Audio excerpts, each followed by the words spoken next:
Bonjour tout le monde, j'espère que vous allez bien. Et ce malgré la défaite de la France face à la Suisse hier soir. C'est vraiment hyper difficile à encaisser, vraiment on est mardi là et toujours assez difficile mais bon, on essaye de continuer la tête haute, c'est pas grave. Aujourd'hui je suis pas du tout là à part ça pour vous parler de foot, mais plutôt pour vous parler des élections régionales qui ont eu lieu dimanche dernier et le dimanche 20 juin. Puisque voilà, je voulais vraiment revenir dessus. C'est vrai que c'est quelque chose qui est assez différent de ce que je fais d'habitude sur cette chaîne. Mais là, je voulais vraiment me baser sur la France et qui fait de toute manière partie de l'Union Européenne. Donc j'ai envie de dire que ça reste un peu dans le thème. Mais voilà. Alors si aujourd'hui j'ai envie de revenir sur les élections régionales, c'est parce que je pense que vous l'avez vu, on a eu un taux d'abstention record en France, vraiment du jamais vu.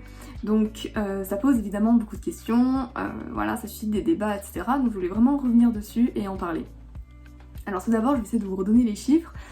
Au premier tour des élections régionales, on a eu 66,72% de taux d'abstention et au deuxième tour, 65,7%.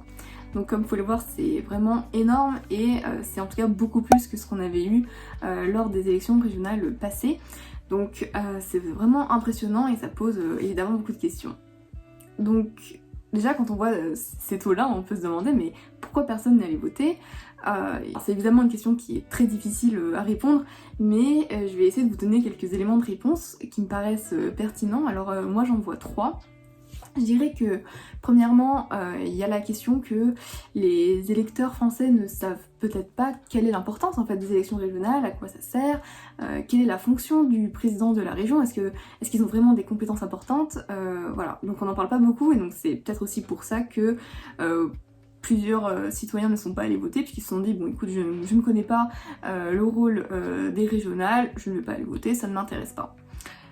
Alors pour répondre peut-être rapidement à cette question, moi je dirais que il y a trois rôles principaux que je donnerais aux régions. Je dirais en premier les transports, les lycées et les entreprises.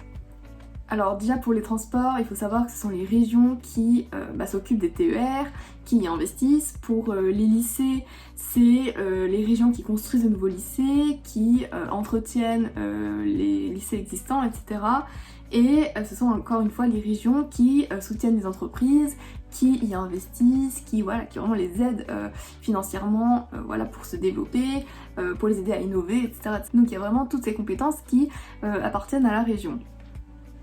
Alors ensuite, peut-être un deuxième point de réponse pour ce taux d'abstention absolument énorme, c'est aussi peut-être le ras-le-bol en fait de la politique, de ce que ça représente, du manque d'offres.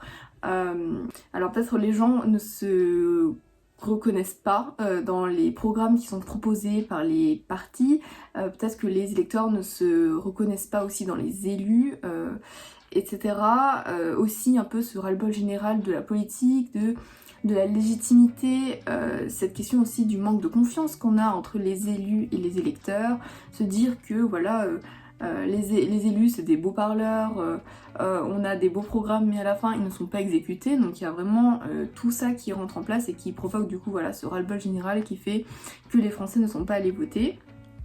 Et en troisième point, alors un dernier point qui n'a pas été beaucoup évoqué mais qui d'après moi peut peut-être constituer un élément de réponse, c'est peut-être aussi le décalage des élections de mars à juin, puisque à la base ces élections étaient prévues en mars, mais bon avec le Covid etc, je pense que vous avez compris que le gouvernement a décidé à la place de les décaler au mois de juin.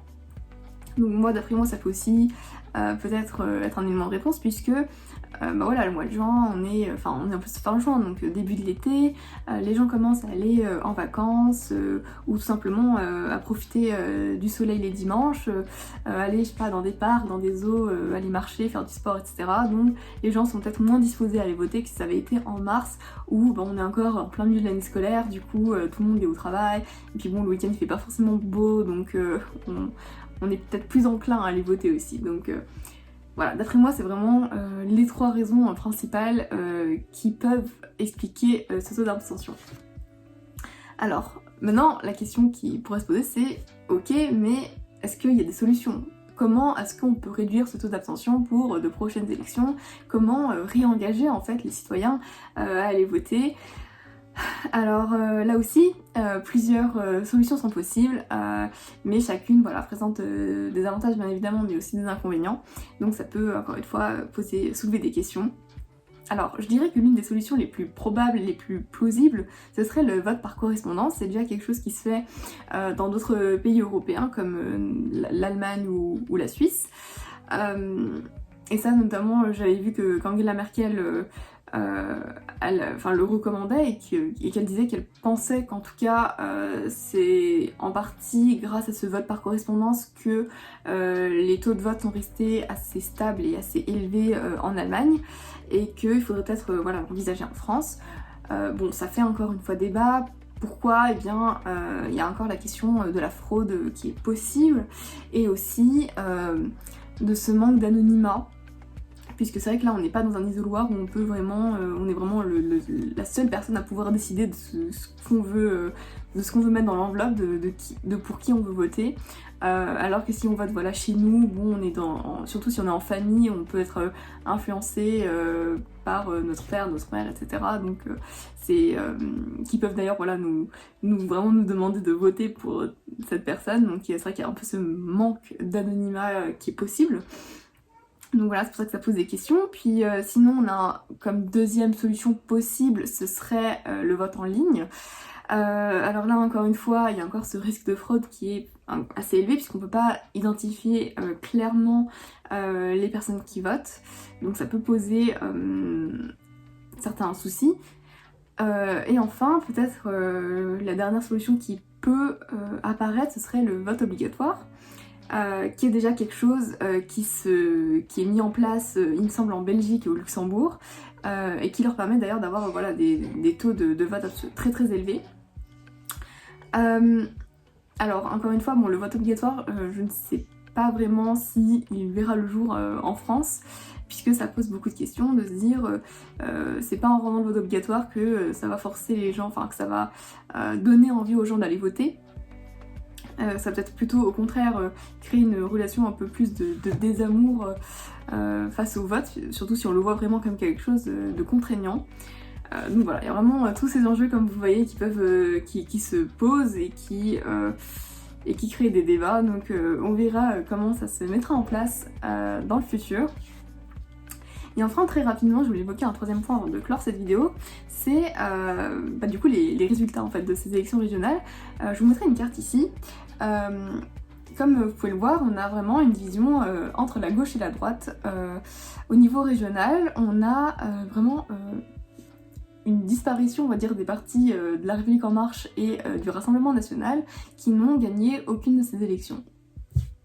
Donc on peut se poser la question, est-ce que ça va présager quelque chose pour la suite? Est-ce que ça veut déjà dire que c'est la fin de ces deux partis pour les élections présidentielles? Il y a toutes ces questions qui se posent.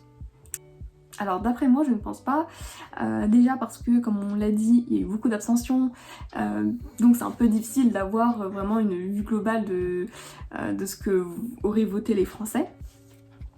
Puis aussi je dirais que, notamment pour La République En Marche, si elle ne réussit pas forcément à s'implanter au niveau régional, c'est peut-être à cause déjà du fait que c'est un parti qui est très récent.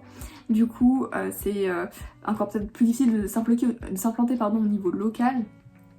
Et aussi parce que d'après moi, c'est un parti qui est quand même très personnalisé, en fait, qui est vraiment autour en fait de la personnalité d'Emmanuel Macron, qui est très du coup centralisé autour de sa personne à lui.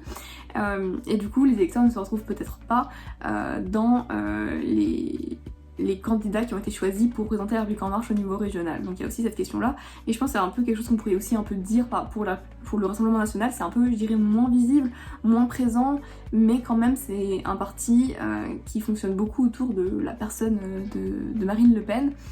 Donc voilà, il y a ça qui entre en compte. Et du coup, on n'a pas vraiment ce souci au niveau présidentiel, où c'est vraiment ces candidats-là, ces personnes qui sont très connues aux yeux des Français, et qui sont du coup les candidats choisis au niveau présidentiel. Alors que c'est vrai que pour les partis de droite traditionnelle et de la gauche, ce sont des partis qui sont beaucoup plus implantés, qui sont beaucoup plus anciens, beaucoup plus implantés au niveau régional, qui font partie du paysage politique et qui ne tournent pas autour d'une personne. Voilà, ce sont des partis qui sont vraiment incarnés par plusieurs candidats, par plusieurs représentants, qui fait que c'est plus facile pour eux du coup de s'implanter au niveau local. D'ailleurs, donc je dirais aussi que ce que nous montrent ces élections, c'est que voilà, les partis de gauche et de droite ne sont pas morts, voilà, comme ils ont été... on aurait pu se poser la question, puisqu'ils ont été absolument évincés en fait des élections présidentielles. Voilà, on a eu un deuxième tour entre le Rassemblement national et la République en marche, donc on aurait pu se dire, bon, est-ce que c'est la fin de ces partis traditionnels? Mais on voit qu'au contraire, ils sont quand même très très présents au niveau régional. Voilà, notamment voilà, les écologistes pour la gauche et voilà, ça, la droite traditionnelle avec les républicains. Donc voilà, donc ces partis, je pense, sont encore quand même dans la course aussi pour les élections présidentielles de l'an prochain. Donc voilà, c'est tout pour cette vidéo. J'espère qu'elle vous a aidé à voir plus clair dans ces élections régionales et à comprendre un peu mieux cet abstentionnisme qu'on a eu dans ces élections. Voilà, en tout cas, je vais essayer de faire de temps en temps comme ça des petits points sur la politique française, puisque voilà, je suis française, du coup ça m'intéresse aussi beaucoup. Et je vous dis à très bientôt pour une nouvelle vidéo. Bye!